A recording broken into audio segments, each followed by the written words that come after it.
Last week we started and we mentioned the signs of the Day of Judgment. We mentioned the minor signs in the previous week, and last week we mentioned the major signs of the Day of Judgment. Continuing on from that, the first thing the author mentions here is regarding the Day of Judgment. When will the Day of Judgment be? Now, previously we mentioned all the signs of the Day of Judgment, and of course, once all of them signs are manifest, the minor signs and the major signs, when we see them before our eyes and when they have all occurred, that will mark the coming of the Day of Judgment. That's why they are signs for the Day of Judgment. Once all of them, the major ones and the minor ones, are completed, then the Day of Judgment will be that day. But how will this happen and when will it be? The very simple answer to a question that's asked all the time, when's the Day of Judgment, when is the world going to end? Allah subhanahu wa ta'ala knows best. Nobody else other than Allah subhanahu wa ta'ala, and whoever Allah subhanahu wa ta'ala chose to inform, knows when the Day of Judgment will take place. Now, there are particular scholars who calculated or made guesses and estimates regarding the end of times and when the Day of Judgment will probably happen. Some of them said it will be in the 1500s, some of them said 1700s, some of them said in the 2000s, okay? But of course it wasn't in the 1500s because we've lived past that. It wasn't in the 17s, we've lived past that, okay? Even if they calculated regarding Islamic dates, okay, right now we're in the 14th century of the Hijrah, even that, it doesn't look like it's going to happen. But why did they then say this? These were not from necessarily Quran and Sunnah in that sense, the dates. Rather what they would do, how I believe they would have calculated that, would have been they would have looked at the occurrence of the signs. And if they saw 2 or 3 of the signs of the Day of Judgment, even if they were the minor ones, if they saw 2 or 3 of them had occurred within their own lifetime, so a normal average lifespan of a person is around 60 years. If that person saw 3 or 4 of the major signs occurring within his lifespan, then they would have calculated, okay, if this is the rate it's going at, then probably it would occur within the next 300-400 years, if that's the rate it's going at. That's how I believe they would have calculated the Day of Judgment or made guesses and estimates. However, a lot of them have passed. Some of the other scholars have predicted other things, like the 17th century of Islam, which is about 300 years away. There are all possibilities. We can see, as we've covered, a lot of the minor signs, a lot of them have been witnessed by the people already. There's only a couple of them that are not clear as of yet. From the major signs, none of them have occurred yet. But even then, we could possibly estimate that it's very close, because you hear our parents and you hear other people say the Day of Judgment is very close. Why do they say that? Because they've seen that majority of the minor signs have occurred. We're literally just waiting for the major signs to occur. Okay? That's regarding when the Day of Judgment will be. Okay, Allah subhanahu wa ta'ala knows best. We can make our guesses and calculations and estimates, but the reality of the matter, only Allah subhanahu wa ta'ala knows that. Then he says, we know that all of the signs of approaching Judgment Day will certainly appear one after the other. There will be no Muslim left on this earth, not a single person on earth will utter the name of Allah. Okay, so this would be after all the major signs of the Day of Judgment have occurred. Dajjal has come, Sayyidina Isa alayhi salatu wasalam has killed Dajjal, Sayyidina Isa himself has passed away. All of this has occurred. What will happen after that? We ended last week that in the time of Sayyidina Isa, it will be a time of prosperity. Okay, meaning there will be no fear, there will be complete peace and tranquility. That time will soon fade away. Until all the Muslims that remained on the earth, they will all pass away, they will all die, until there remains not a single person on the face of the earth that even says the name of Allah subhanahu wa ta'ala. And the Day of Judgment will occur upon them people. Okay, so the Day of Judgment will not occur on the Muslims, because there will be no believers left. There will be nobody to say the name of Allah. It will occur upon the disbelievers. Okay, what will happen? It will be in this moment, the author states, that Allah subhanahu wa ta'ala will command Sayyidina Israfil alayhi salatu wasalam to blow the horn, or blow the trumpet.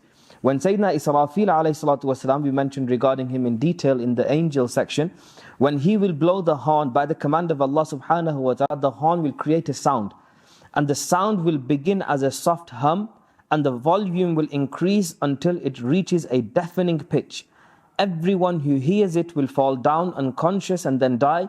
The earth, the heavens and the entire universe will be annihilated. Okay?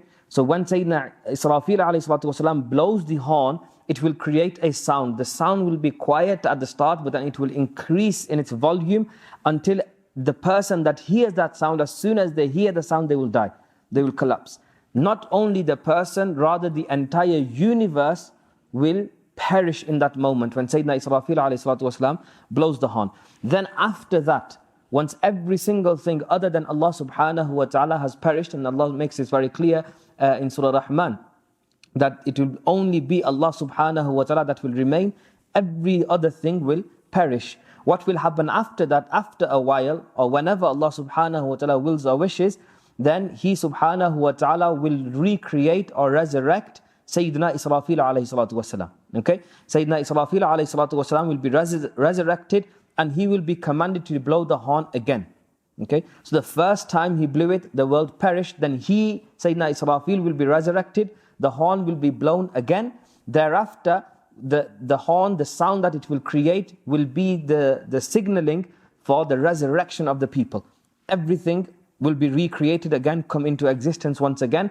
That will include the graves of the people, etc. And that is when the resurrection will take place. Meaning every single person, every single human being, since the creation of the world, or since the world and since humans existed upon the face of the earth, right until the end, all of them will be resurrected. Then he says, the dead will rise from their graves. And we know from another hadith that the Messenger of God sallallahu alaihi wasallam says that the first person to rise on the Day of Judgment will be myself. Meaning the Messenger sallallahu alaihi wasallam will be the first to be resurrected, and he even described the manner of his resurrection. He mentioned that I will rise on the Day of Judgment, after the resurrection, I will rise with the hand of Sayyidina Abu Bakr as-Siddiq in my right hand, and the hand of Sayyidina Umar al-Faruq in my left hand. So the manner the Messenger of God sallallahu alaihi wasallam will be resurrected will be like this, with Sayyidina Abu Bakr on one side and Sayyidina Umar on one side when they are resurrected. What will happen after that? Once everyone has been resurrected, their deed books will be handed to them. The book of deeds that belonged to them, that the angels had written down regarding every single thing that they did in the world. Okay? They are making note, the angels always make note of that. That will be given to them on that day. And they will all gather in the place of the Grand Assembly. The Grand Assembly sounds like a school assembly, but the Grand Assembly is a translation of Mahshar. Mahshar means the place where people gather. Okay? So this is known as Mahshar, where they will wait for the accounting, meaning the hisab. So after everybody has been resurrected, they will go to Mahshar, the place of the Grand Assembly. Some of the scholars have mentioned that it will be the plains of Arafat. Okay? They will all gather there, all of humankind. Now if you think about it, if all of humankind since the start of creation until the end of the world, all of them were to be brought back alive at the same time, where would they stand? Where would they fit? There would be so many people. That's right now, there's what? I think the population of the world has nearly reached 8 billion. Yes? This is just the people that are alive right now. If we resurrect everyone from before that as well, that would be billions and trillions of people. Yes? There's a saying of the Messenger sallallahu alaihi wasallam where he mentioned to his companions radiallahu anhum ajma'in that in 100 years time you will not be alive. And he said this to the companions, and it's the same for any generation that you talk about, any era. Right now, there's nearly 8 billion people that are alive right now. In 100 years they will not be alive, because the average age of a person is around 70, as the Messenger sallallahu alaihi wasallam mentioned. So in 100 years they will not be there. But those people, so if you calculate it at 8 billion people every 100 years, you're talking a great number. How will they all gather at the same time? Allah subhanahu wa ta'ala is capable of anything. Okay? As we mentioned right at the start, Allah subhanahu wa ta'ala is qadir. He's qadir mutlaq. He can do whatever He wishes, and He can do it however He wishes. He subhanahu wa ta'ala will gather everyone in one place, and they will then be accounted for, and their hisab will begin after that. More regarding the Day of Judgment, the author mentions, what will this day be like? The Day of Judgment will be as long as 50,000 years. The Day of Judgment will be as long as 50,000 years. When we mention Day of Judgment, we think it's going to happen within 24 hours. Okay? It's 54,000 years is a long time. But that's how much it will feel. It will feel like 50,000 years. And majority of it, or half of this time, will be spent in a state of anxiety and fear. People will be distressed, people will be anxious, people will be in their own state depending upon their deeds, as will come later on. Then they will try to find an intercessor. They will wait for the day of judgment to begin.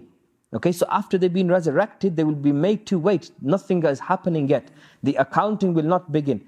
And they will just be waiting and waiting and waiting and waiting until they all collectively come together and they say, let's find an intercessor who will intercede for all of us to Allah subhanahu wa ta'ala to begin the accounting. So this is just the beginning of the day of judgment. What will they do? They will come together and they will decide the best people to go to on this day are the prophets of Allah subhanahu wa ta'ala. Let's go to the prophets and ask them to intercede for us and get the day of judgment rolling, meaning let's begin the hisab, let's begin the accounting.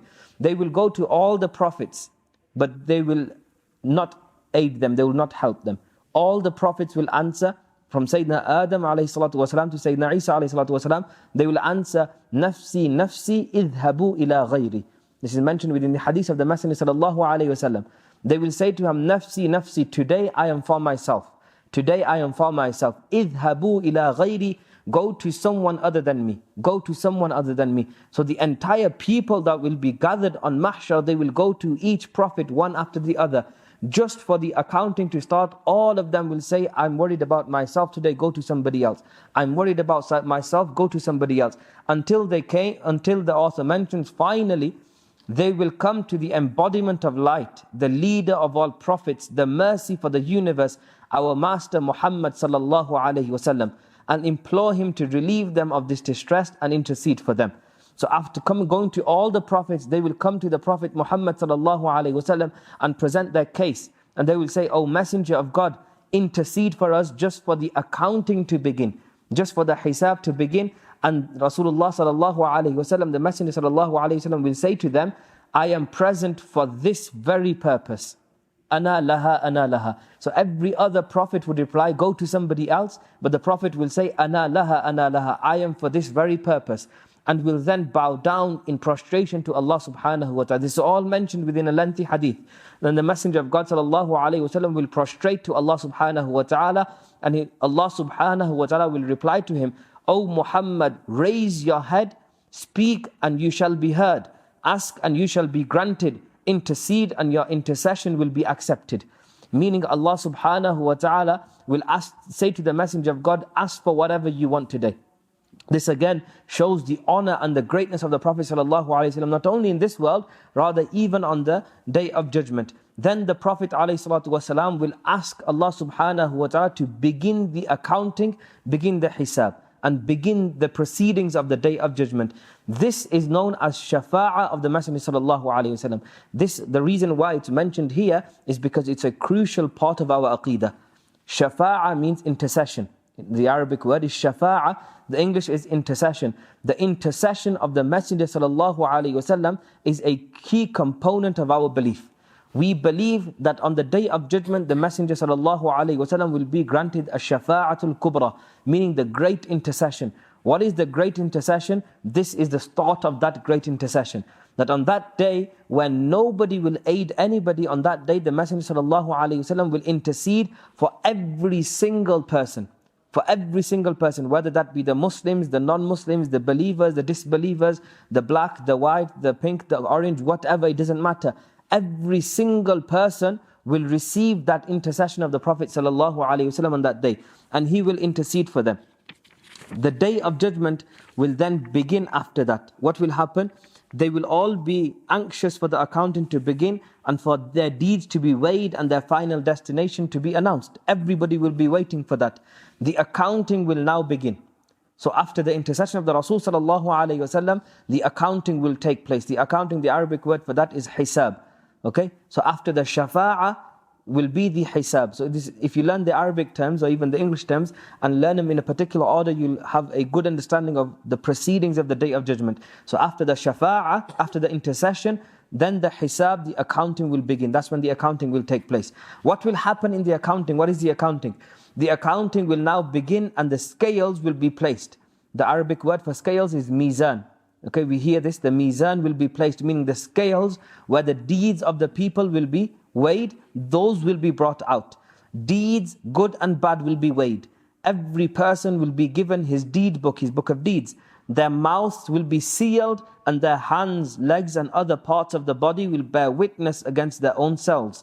The place on earth upon which a crime or a sin was committed will also bear witness to the deed. This is how the accounting will take place. Okay, we'll discuss regarding the mizan and how it works later. That's an entire chapter in and of itself. But the accounting will take place in such a manner that your mouth will be sealed completely. You will not be able to say anything. You will not be saying, oh God, I did this because of this. No.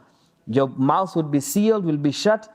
Your tongue, your limbs, okay, your body parts, they will speak. For example, the hand would say, oh Allah, this person used me to kill someone, or this person used me to hurt another person. The leg would say, oh Allah subhanahu wa ta'ala, this individual used me to go towards haram, to walk towards the nightclubs, to walk towards all of these haram, impermissible places. You will not be able to say anything, okay? Your tongue will be sealed. It will be your limbs that will speak and testify against you, or even testify for you as well. Okay, if you used your limbs for good actions, your limbs will testify. Even the place on earth that you performed a good deed on or a bad deed on, even that place on earth will testify for you or against you. If you performed a bad deed in a particular place, that place will testify. And now we're thinking, how is the place going to speak? Again, Allah subhanahu wa ta'ala is qadir mutlaq, okay? He can make the earth speak. He can make the limbs speak. Okay, the place will speak. Now, when we hear this part, that the place that you prayed on will intercede for you as well. That's why a lot of the time you will see when people, after they finish the prayer in congregation, they pray some of their prayers on one side, then they walk all the way across the room and pray one there, then they come all the way towards the back and pray there. Why do you think they do that? They do that so that this entire area of the masjid, every single spot, will bear witness and testify for them on the Day of Judgment. That, oh Allah subhanahu wa ta'ala, this individual performed prayer on me. Okay, that's why they go around and pray in all the different parts of the masjid. So the entire area will testify for them.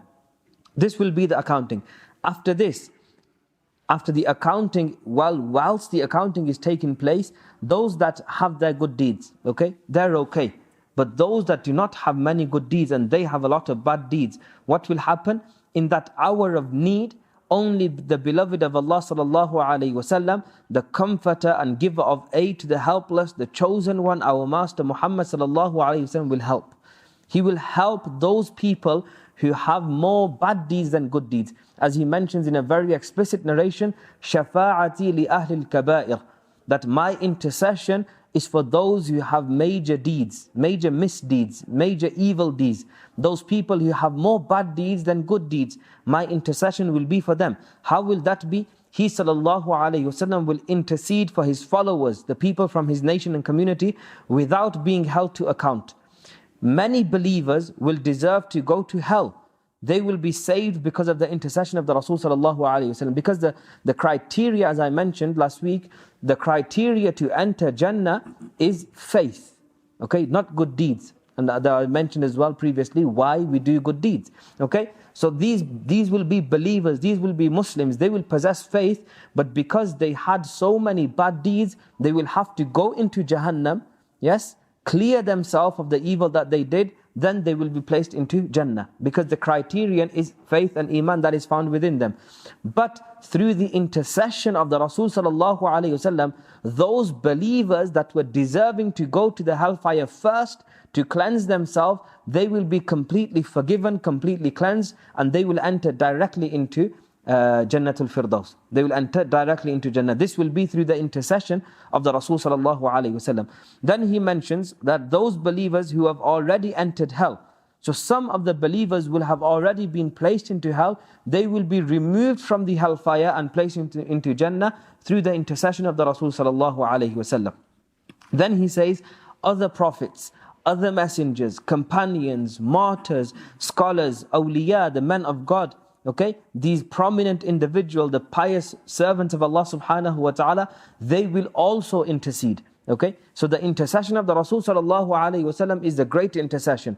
Then there will be other intercessors as well, who will intercede for people. For example, the author mentions that People will remind the scholars, the ulama, of their services.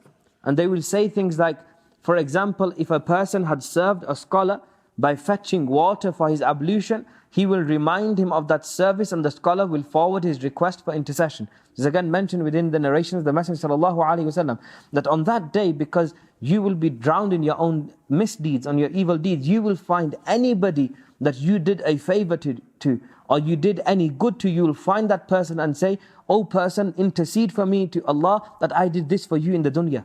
I helped you, I aided you in the world. Tell Allah subhanahu wa ta'ala about this and tell Him to forgive me because of that one deed." That's what they will do. They will go to the ulama, the scholars. Okay? They can only go to the prophets for those people that lived in their era. Okay? But what about the rest of us who did not get the era of the Messenger sallallahu alaihi wasallam? We will go to the scholars, the ulama that we served, the ulama that we did khidmah towards. We will go to them and we will say them, "Hazrat, aapko yaad hai ki humne ye kiya tha? Hazrat, do you remember when I did this for you? Do you remember I served you food in my house? Today you are on exalted station because you possess knowledge and you are an actor upon your knowledge. Intercede to Allah subhanahu wa ta'ala on my behalf." Okay, this whole intercession process will be taking place during the hisab and then after the accounting. So that's a very brief understanding of what will happen on the Day of Judgment. So it starts off with people waiting for the hisab to begin. Okay, people waiting for the hisab, the accounting to begin. After that, when the deeds of the people are weighed, etc., etc., then it will be the shafa'ah stage, the intercession, where the intercessors will intercede for the people. After that, what will happen? After that then they will be decided whether they will go into Jannah or Jahannam. That's a very simple timeline of the things that will take place on the Day of Judgment. Thereafter, the author mentions that we mentioned the trials and the tribulations of the Day of Judgment, that people will be drowning in their own sweat, etc., etc. That's coming later on as well. Yes, people will be drowning in their own sweat. Okay, people will be in the scorching heat. The sun will be less than a mile away. Less than a mile away, the sun will be that close to us on the Day of Judgment. Everybody will be stressed. Everybody will be anxious. They will be fearful. They will be scared for themselves and their accounting, their hisab. All of this will occur. And this 50,000 years will pass on just this single day. The author poses a question and he says, what about the righteous people? Will they also experience all of this? The question is quite long, but I'm just summarizing the question. That what about the people that are prophets? What about the people that are the awliya, the friends of Allah subhanahu wa ta'ala? What about the righteous people? Will they also experience all of this on the Day of Judgment? He says, the prophets, the awliya, the righteous folk and the pious people will not face the torment or suffer any of the agonies mentioned above. So the righteous people of Allah subhanahu wa ta'ala will be protected from all of this suffering on the Day of Judgment. They will be saved from these troubles by the divine grace of Allah subhanahu wa ta'ala. How do you think that will happen? The author, it's mentioned that on the Day of Judgment, a person will be in sweat in accordance, some of them will be neck deep in sweat. That will be according to their deeds. If they had a lot of evil deeds, they will be drowning in their own sweat. Some of them will have it till their ankles, some till their knees, some till their stomachs, some till their necks. Some will be completely submerged in their own sweat. Okay, but all of these people will be together. How would that work? Again, the will of Allah subhanahu wa ta'ala. In a similar manner, the prophets and the righteous people will be in that same place. They will be in that exact same time, but they will not feel or suffer any of these problems and any of these difficulties and this torment on the Day of Judgment. He says, on that day, which will be comparable to a period of 50,000 earthly years. So imagine 50,000 years on earth, that's what it will feel like. When there will not be a morsel to eat, a drop of drink or a whiff of fresh air present. Okay, there will be no food, there will be no drink. This is just whilst people are waiting for the Day of Judgment to occur. The scorching heat of the sun will be roasting people, and the pangs of hunger will be burning their insides. Their throats will be parched and necks hung down in thirst, all the while standing, waiting for accounting to begin. This will be a time of unspeakable horror, when hearts will be throbbing about to burst due to anxiety. Yet that day will pass. This is for the righteous people. That day will pass without any pain or dread for the chosen slaves of Allah subhanahu wa ta'ala. And the Messenger of God sallallahu alayhi wa sallam mentioned in a specific hadith, and he mentioned for the righteous people of Allah subhanahu wa ta'ala, this 50,000 years will be easier and quicker than the time one spends in an obligatory prayer. So 50,000 years, how long do we spend in an obligatory prayer? 5-10 minutes at max. That's what it will feel like for the righteous people of Allah subhanahu wa ta'ala. It'll just be a period of 5 or 10 minutes. As for those who are the disbelievers, the sinful servants, they will feel that a lot more. And everybody will feel the time depending upon their own deeds, how they were in this dunya. That will be how they will be treated on Judgment Day. After that, he mentions some more regarding hisab, the final reckoning. And he says, the final reckoning or the accounting will truly come to pass. This is again an important part of the Day of Judgment. So he's mentioned this as a separate section. The hisab is one of the core components of the Day of Judgment. And he says, the hisab is the accounting for the deeds that a person did in this world. The deeds of men and women will be accounted. The scales, mizan, will be placed and the deeds weighed. Good and bad deeds, words and action, deeds of believers and disbelievers, every little thing will be weighed and accounted for. Every single thing that a person did in the time that he was allotted in this world, every single second, every single moment, every action, everything that came out of his mouth, everything will have to be accounted for. And it will be weighed. Your good deeds will be weighed, your evil deeds will be weighed. However, some slaves of Allah subhanahu wa ta'ala will be exempted from accounting and enter paradise without being examined or being held to account. So some of the slaves of Allah subhanahu wa ta'ala, they will skip this stage. They will not have to account for anything that they did in this world. And why will this be? This will again be through the intercession of the Messenger sallallahu alayhi wa sallam. He'll intercede for a number of people, and they will not be accounted for.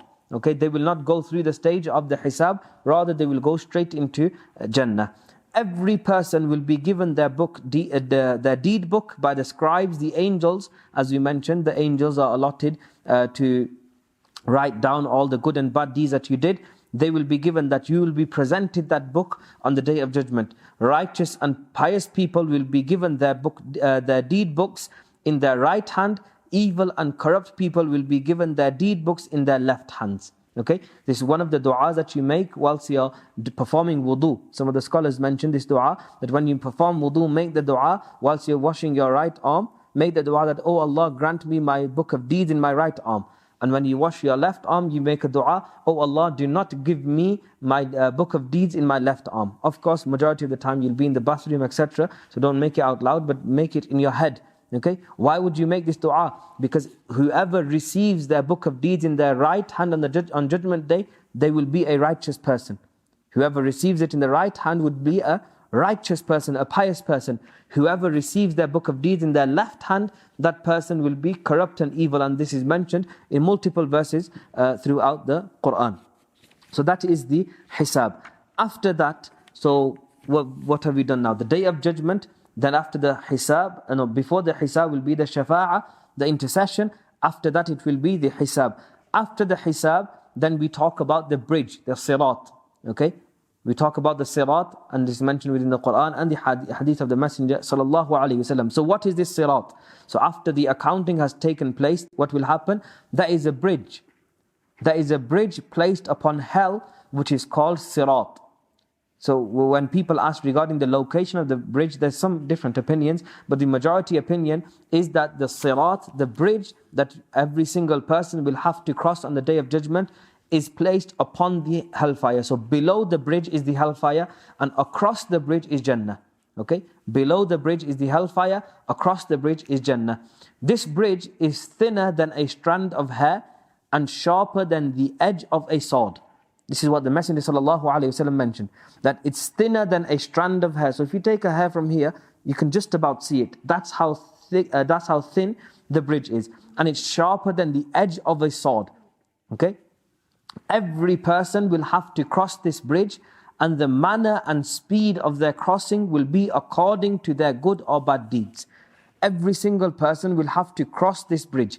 Below is Jahannam, across is Jannah. So depending wherever you're going, if you are destined to go to the hellfire, you will still go on the bridge. If you are destined to go to Jannah, you will still go on the bridge. It's like a one-way system. That's the only way to get to either of the destinations.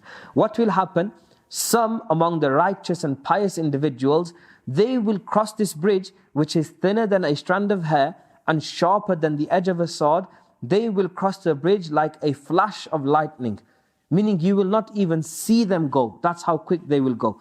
Other people, they will pass like riders on swift horses. These are all mentioned explicitly within the hadith of the Rasul sallallahu alaihi wasallam. Some of them will cross like flash lightning, like lightning. Some of them will cross at the speed of swift horses. Some of them will cross walking very slowly. Some of them, others will manage to cross the bridge shaking, tottering, stumbling, falling, limping, even crawling on all four. The people who will cross the bridge. This is the manner in how they will cross. So there's different degrees, there's different levels. The ones that have gone the quickest, what does that signify? They have a lot of good deeds. The one that goes, the one that will go slower than them, they will have less deeds. The ones that will go slower, they will have lesser deeds than them. Okay, so depending on your level of good deeds, your speed will be determined dependent upon your level of good deeds. The more deeds you have, the quicker you will cross the bridge. The less deeds you have, the slower you will go. Some people will even cross on all fours. Okay, literally just about making it. But even that is better. Why? Because at least they made it. Because what happens if you fall? He mentions others will not be able to pass and fall into hell. So whoever crosses, however they cross, they will enter into Jannah. Whoever is destined to go to the fire of hell, they will not be able to cross the bridge and they will fall.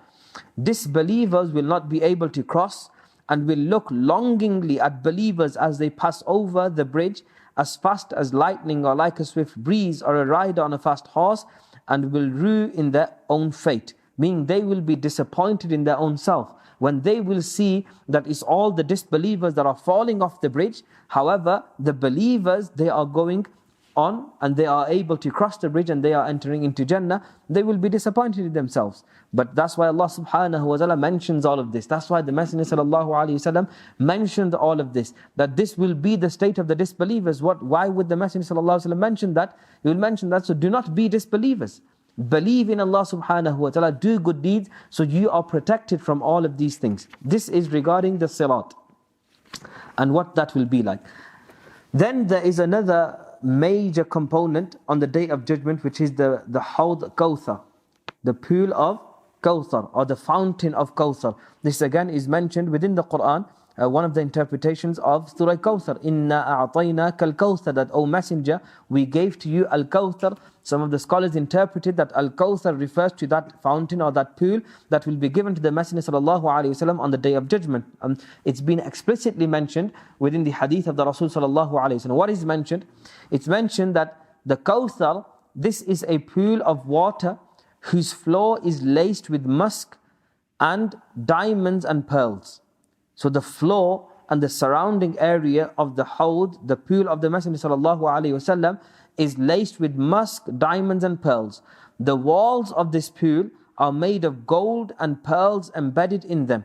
There will be cups to drink from which are far greater in number than the stars. Its water will be whiter than milk, sweeter than honey, and it's more fragrant than musk. This is a description of the Kawthar that the Rasul sallallahu alaihi wasallam gave himself. Okay, that it will be created. It will be the floor of the pool. This fountain will be laced with musk, and it will have diamonds and pearls and all other luxuries surrounding it. The walls will be made of gold and pearls embedded within it, and the cups that will be used to drink from this fountain or this pool, which is known as al-Kawthar, how much will they be? They will be in more number than the stars. What does that refer to? Meaning that just as you cannot count the number of stars in the sky, in a similar manner you will not be able to count the cups that will be present for those who wish to drink from the pool of Kawthar. regarding the water that will be in this pool, in this fountain, what did the Rasul sallallahu alaihi wasallam mention? He mentioned 3 characteristics of this water. He said it will be whiter than milk. It will be whiter than milk. It will be sweeter than honey. And it will be more fragrant than musk. This is the contents of, or the description of that water. What will happen when a person will drink that water? Whoever drinks from this pool, whoever drinks from the water of this pool, that person will never feel thirst ever again. Okay, right now if you don't drink water for a long time, you need to drink water, you start feeling thirsty. But once you drink that water, on the day of judgment, after that you will not feel thirsty ever again. Allah subhanahu wa ta'ala has given this pool, this fountain, to His most beloved and the most honored Prophet, none other than Sayyidina wa Mawlana Muhammad sallallahu alayhi wasallam. This is a gift from Allah subhanahu wa ta'ala to the Rasul sallallahu alayhi wasallam.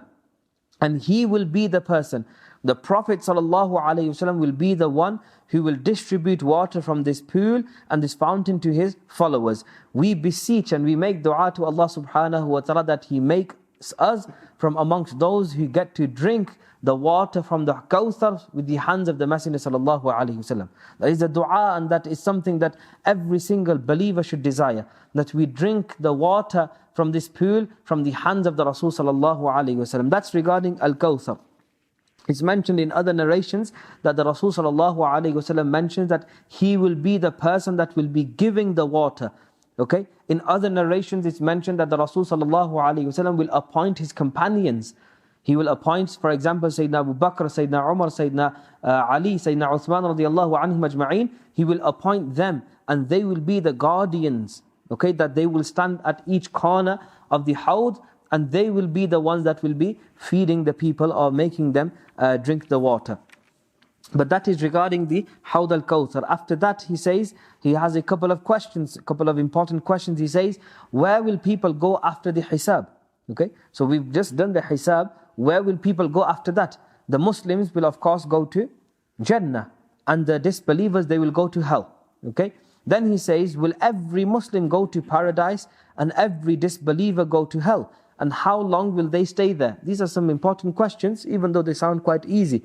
But the good Muslims will enter paradise. Those Muslims, as we mentioned previously, those Muslims who committed sins, but they were still Muslims, meaning they still had faith, they will either be forgiven through the intercession of the Rasul sallallahu alaihi wasallam and go directly into Jannah, or they will have to go into Jahannam, spend their time in Jahannam until they are cleansed of the evil that they did in this world. Then they will enter into paradise. The disbelievers, all of them will go straight to the hellfire. No disbeliever will enter Jannah even for a millisecond. Okay, there is no entry for a disbeliever into Jannah. They will go straight to Jahannam. He says after that, are paradise and hell created already, or will they be created in the future? Meaning, is Jannah and Jahannam already existing at the moment, or will it be created on the day of judgment? Okay, the answer, both paradise and hell have been created and continue to exist from thousands of years. Meaning both Jannah and Jahannam have already been created. We know this through many narrations, but in particular through the narration regarding the Isra and the Mi'raj of the Messenger sallallahu alaihi wasallam. We talked about this in detail in the event that we had a couple of weeks ago. That when the Rasul sallallahu alaihi wasallam ascended the heavens, he was shown Jannah and Jahannam by Allah subhanahu wa ta'ala, which obviously means that it has always, it's been, not always existed, that's only Allah. Okay? It has been existing for a while. Allah subhanahu wa ta'ala has already created this. There's a small discussion regarding a group of people who believe that Jannah and Jahannam are created, but they will perish. Okay? That's an incorrect belief. Anybody who believes that, it's completely incorrect. The correct belief is that Jannah and Jahannam are places of eternity. Meaning Allah subhanahu wa ta'ala has promised that to the believers, that you will be in a place khalidina fiha abada. You will reside in that place forever. It's a place of eternity. And similarly he has mentioned khalidina fiha abada for the disbelievers regarding Jahannam. That if once they enter Jahannam, they will reside in there forever as well. The places of Jannah and Jahannam will exist and they will be places of eternity, meaning the people will reside in there forever. That is a brief account of the Day of Judgment. And the majority of the things that I've mentioned in this are the things that you have to believe. And things that are mentioned explicitly in multiple places within the Quran and the Sunnah of the Rasul sallallahu alaihi wasallam. I know there is a lot more detail regarding these things and a lot more smaller narrations and smaller accounts that are mentioned, but that would obviously take a lot of time in going through that. But these are the major themes and the major things that will occur on the Day of Judgment. What were they? We started with just the starting of the Day of Judgment. Okay, the Day of Judgment will begin. People will wait for the accounting to start. They will wait for the accounting to start. Then the intercession of the Rasul sallallahu alaihi wasallam will take place. Then the accounting will begin. Then during and after the accounting, there will be another intercession where the Prophet ﷺ, alongside other prophets, other pious people, they will intercede for people. After that, they will either be destined for Jannah or Jahannam. But before they do that, they have to cross the bridge. The believers will cross the bridge, the disbelievers will not be able to cross the bridge, and they will fall into the fire of hell. That's a simple timeline of the events of the Day of Judgment. Then we finally come to the last two chapters of this entire series. The last two chapters are the most beautiful chapters. Well, one of them is very good, the other is the one that we seek refuge from. It's regarding Jannah and Jahannam. What are these places? Wallahi al-azim, if we begin just the descriptions of Jannah and Jahannam, the amount of times it's mentioned within the Quran, the detail that's mentioned in the Quran, the details that are mentioned within the hadith of the Rasul sallallahu alaihi wasallam, that would be an entire series on its own. The descriptions of Jannah and Jahannam would be an entire 20-30 week series on its own. That's how long it would take. Of course, I'm not going to do that in this session. I will mention the main things and the major things that are mentioned regarding Jannah and Jahannam in the Quran and the hadith of the Rasul sallallahu alaihi wasallam. But there is extensive detail regarding this. So we start with Jannah. That Allah subhanahu wa ta'ala has created two great habitats in addition to this world. The first is the abode of comfort, which is known as paradise and Jannah. There's multiple names, Darul Na'im, Darul Salam, etc., etc. These are mentioned in the Quran and the Hadith. They all refer to that one place. Okay? Darul Na'im, Darul Salam, Jannah, all of these refer to what place? This place is a place of eternity. Okay, a place of comfort, a place of tranquility, a place of peace. All of these are different various names as well that are used for this place. But at the end of the day, for us to understand, is paradise and Jannah. The second place is the abode of punishment. Darul Adhab, that's one of the names. Jahim, etc. Saqar, these are levels within Jahannam. These are some of the words that are used in the Quran. That the people will be in Saqar. Okay, the Saqar is one of the levels of Jahannam. But again, it's used as a name of Jahannam. All of this is Jahannam.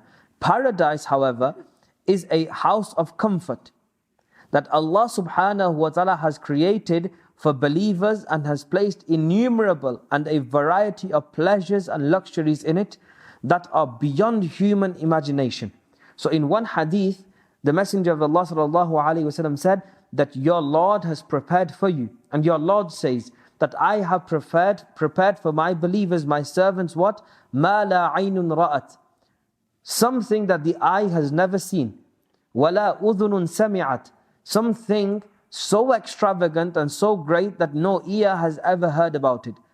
And something so extravagant and great that it has not even occurred to the human's mind or imagination. So that's a description of Jannah. That's how Allah subhanahu wa ta'ala describes it. It's something that no eye has seen, no ear has ever heard, and it's not even occurred to the mind or the heart of a believer or any other person for that matter. So whatever we say regarding Jannah is greater than that. Okay? So when somebody says, describe Jannah, what are we doing? We are just mentioning the things mentioned in the hadith. Even those things that are mentioned in the hadith are descriptions, are trying to describe what it will be like.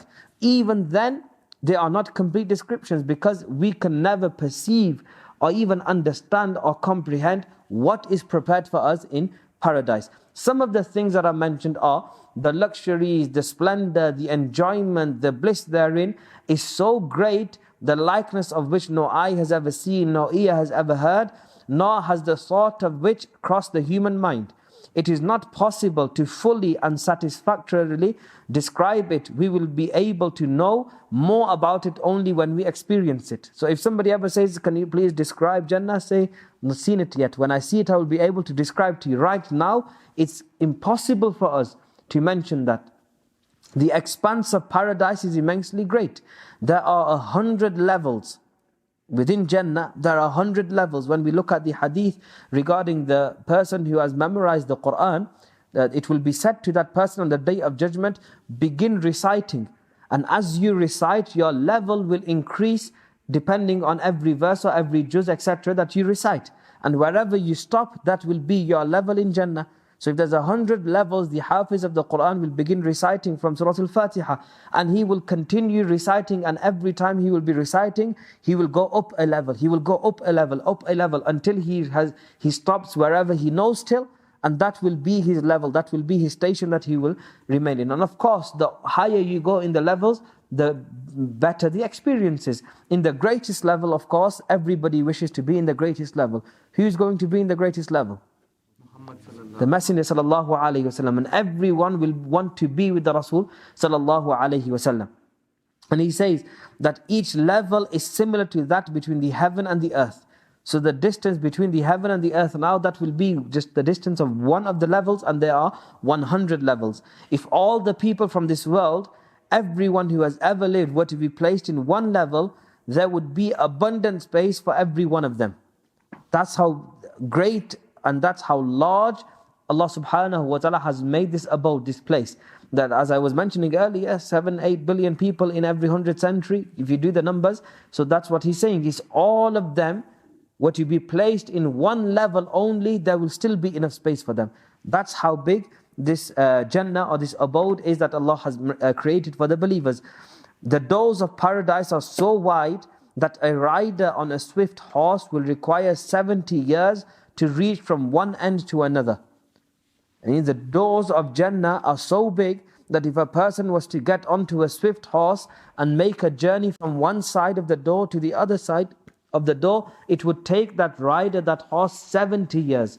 That's how big the doors of Jannah are. These are all mentioned within prophetic narrations. There are huge pavilions made of sparkling, clear and white pearls. And in those pavilions are lush carpets and pulpits made of rubies and sapphires. There are flowing streams of honey and pure wine. Okay, this is the one everybody enjoys to hear about, pure wine. People say, today we will not drink alcohol. In Jannah, we will drink alcohol. The alcohol of Jannah is very different to this alcohol. Okay, this alcohol intoxicates you. It makes you crazy. It makes you lose your mind. It makes you lose your focus. That alcohol or that wine will be a pure wine. Okay, you will enjoy drinking it. Okay, people will say they enjoy drinking this alcohol right now, but the after effects of that are not good. There will be no after effect or side effects of drinking this pure wine that will be given to the people on Judgment Day. I'm just going to read the rest of the descriptions because, as I mentioned earlier, there's nothing to explain in them. We do not know the exact extent of what these luxuries will be like. He further mentions, and thrones placed on the banks of those streams. There will be numerous young valets, beautiful of face and chaste, who will be ever ready at the service of those who enter paradise. Meaning you will have multiple servants. If you require anything, if I put the entire paradise in a nutshell, the verse of the Quran is sufficient where Allah says that whatever you desire will be given to you. Now I'll leave that to your imagination. Whatever you desire, that will be given to you. That will be Jannah. That will be the abode that Allah subhanahu wa ta'ala has created for you. Then he says that there will be no fear, there will be no stress, there will be no difficulty, there will be no worry, nothing at all. Anything that you determine or that you deem to be something bad or something evil, it's not going to be in Jannah. Jannah will be a place of complete tranquility. Complete tranquility. There will be no sleep. You will not feel tired. You will not feel restless. Okay, all of these are things of the world, of this dunya. In Jannah, in Darus Salam, there will be none of that. Whatever you desire will be given to you. Whatever you want to eat, whatever you want to drink, all of that will be given to you. There's some people ask questions all the time like, oh Shah Sahib, what if I desire a Miami in Jannah? Will I get it? Yes? Or what if what do you have in Oldham? Virginias. Yes, if I desire a Virginia's in Jannah, will I get it? Wallahu a'lam. If you desire it, you might get it. But you won't be desiring Virginia's or Miami's in Jannah. Your level will be higher than that. Okay? You will desire things that even you will see things, and things will be given to you that are even beyond your comprehension.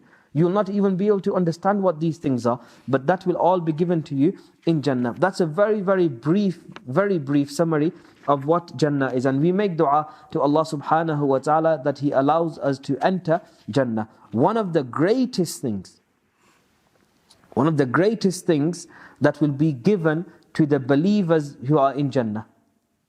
What is the greatest thing? This is the question. What is it? You'll be given everything. But even amongst all those things, you'll have everything. There will be one thing that you will be given that you will again yearn for. What will be that? That will be the vision of Allah subhanahu wa ta'ala. And this will occur every Friday. Every Friday, the people will be given the beatific vision of Allah subhanahu wa ta'ala. The how of it, we do not comment on that. How will people be able to see Allah, etc.? We do not comment on that. It's mentioned within the Quran that on the day in Jannah, the people will be looking at Allah subhanahu wa ta'ala. Again, that looking, do not understand that to be the way we look at things. We do not mention the how of it at all. It's there, it's in the Quran, we believe it. How that will happen, the best answer that I've read in a book, and the answer I normally give to people, how will we look at Allah subhanahu wa ta'ala on the Day of Judgment? When I look at it, I will tell you how I see it. Okay? Right now there's no answer for it, because we do not comment, we do not know how this will occur. We just know it will occur because Allah has mentioned it within the Quran. Okay? That will be the one thing that people will desire the most. To such an extent, is mentioned in another narration, some of the scholars mention it as well, that in Jannah, when everybody has everything already, they will need one more thing. They will need the ulama. Even on the Day of Judgment, they will need the scholars. Just like you need the scholars right now to do your nikah, to do your khatam, to do all of these things, yes? Even on the Day of Judgment, you will need the scholars. The people asked, why would we need the scholars? That we have everything now, we don't need them. They will need them, they will go to them and ask, oh ulama, tell us what shall we ask for now? And we already have everything, but we've run out of things to ask for. You are the knowledgeable ones, you tell us what shall we ask for now? And what should we desire now? What should we want now?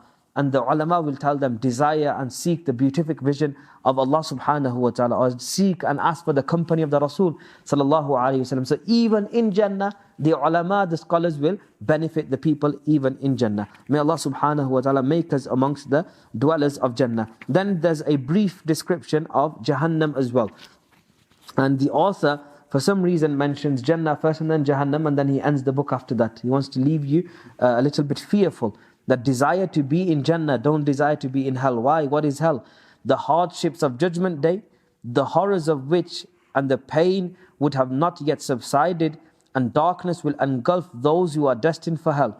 Leaping flames of fire will hover upon them, and a horrendous sound of anger and resentment will be heard from the flames that leap towards them. Sinners will now realize and will be convinced of divine punishment.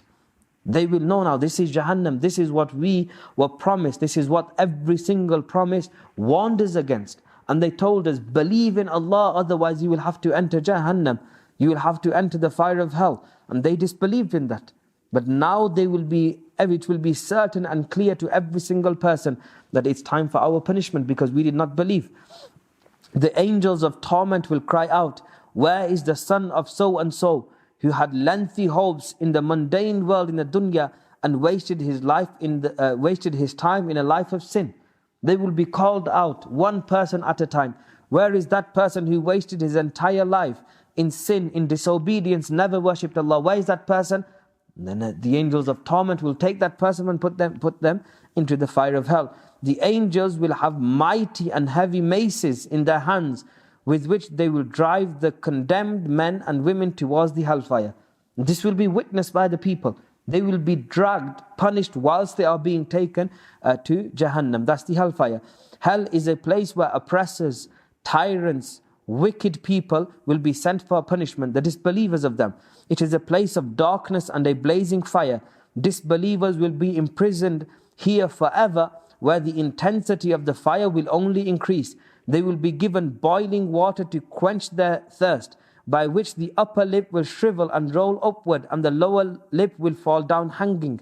Thus the extent the Messenger of God ﷺ went in describing the punishments of Jahannam. Again, I'm not saying this to you for any other reason, but the same reason the Prophet ﷺ, that when you mention these descriptions, people become fearful and they wish to change their ways and not be amongst those who are destined for the hellfire. Their resting place will be Jahim. Again, Jahim, Saqar, all of these are different words and different levels of Jahannam. In Jahannam, the majority of the people only know Jahannam as the place where there'll be a fire, such a fire that you just step in it and you'll burn, then you'll be brought back to life, you'll be burnt again. The angels will be constantly punishing you to such an extent they will smash your heads. This is again mentioned in one of the hadiths, that they will smash your head, you will completely be gone, you'll be brought back as you were again. They will be smashed again. Literally, this will be on repeat. You know, like when you have a loop video, yes? When a video is on loop, it just keeps happening. That's how it's going to be. Okay, that is your eternal punishment for not believing in Allah subhanahu wa ta'ala, for not being a believer. Hundreds and thousands of prophets were sent to convey this message and you did not accept the message. But that's the boiling and the hot part of hell. There is also a cold part in hell, the one that people don't normally mention and think about. Okay, that will be in the same manner as the hot part, meaning that will be extreme coldness. Extreme coldness. So on one side of hell, it will be extreme heat. On the other, it will be extreme coldness. That will be again a form of punishment. People will freeze completely, then they will be brought back to normal. Then they will freeze again, they will be brought back. These are the punishments that will take place within Jahannam. The people of Jahannam at one point, again mentioned in the hadith, they will cry in hell and they will plead. They will plead to who? The guardian of hell. Anybody remember what his name is? Malik, the guardian of the hell. They will plead and they will say, "Oh Malik, the promise of punishment has come true. The irons have crushed us. Oh Malik, the skin of our bodies has been seared and burnt. Take us out of hell. We will not disobey Allah subhanahu wa ta'ala from now onwards." The angels will say, "Go away. You will not get any relief, nor will you be released from this house of humiliation. You will remain here in disgrace forever. Do not talk to us." That's how much punishment they will be given, that they will even plead to the guardian of hellfire and say, "Get us out of here, take us out of here." But they are disbelievers. They will remain in there forever. They will be dejected and they will feel immense remorse for their haughtiness in the mundane world, meaning the dunya. They will feel remorse and guilt for every single thing they did in the dunya. They will feel guilty about that. That they will see people in Jannah, they will see people in luxury, and they will see themselves in torment and punishment. Of course, they will be having this time of reflection, that if we had believed in the world, we would not have been like this. But then it's too late. It's too late then. That's why the Messenger of Allah sallallahu alaihi wasallam mentions these narrations as a form of informing us that do your reflection now, not on the day of judgment when you're already in hellfire. There's no point of that reflection then, because you've already done what you needed to do in the dunya. In the dunya, make that reflection and make dua to Allah subhanahu wa ta'ala that He does not make you amongst those who will be humiliated in this manner on the day of judgment, and that Allah makes us from those who are the believers and who will enter Jannah. And a greater dua, that we enter Jannah without any accountability, without having to give any account, through the intercession of the Messenger sallallahu alaihi wasallam. They will scream for drink, and in response, obviously they will be thirsty as well. They will scream for drink, and in response, boiling water will be poured on their heads, which will cause their skin and their intestines to scald, meaning to burn. The wounds on their faces caused by blows from maces will be oozing pus. Their livers will be mutilated.